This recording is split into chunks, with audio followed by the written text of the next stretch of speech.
আজকে আমরা চলে যাচ্ছি আমাদের চকে। এটা আমাদের ধান ক্ষেত, তোমাদের একটা ভিডিওতে দেখিয়েছিলাম। আজকে আমাদের আরেকটা মরিচ খেতে যাব। আমাদের দেখো পুরা চকে কোনো পাট ক্ষেত নেই, খালি একটা পাট ক্ষেত আছে। আর দেখো এখান থেকে কত ছাগল বেঁধেছে। আর এটা আমাদের আরেকটা মরিচ গাছ, এই চারপাশ দিয়ে নেট দিয়ে ঘিরেছে, কারণ যাতে কোনো কুকুর না ঢোকে আর ছাগল না গাছ খেয়ে ফেলে। আর দেখো আমাদের অনেক ফুল এসেছে গাছে।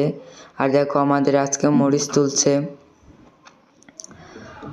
আমাদের মরিচ গাছের এখান থেকে অনেক মরিচ মরে গেছে। আর দেখো কত সুন্দর করে মরিচ তুলছে। এখন আমরা যাব আমাদের ধান খেতে। দেখো আমাদের ধান খেতে অনেক দিন হয়েছে ধান লাগিয়েছে।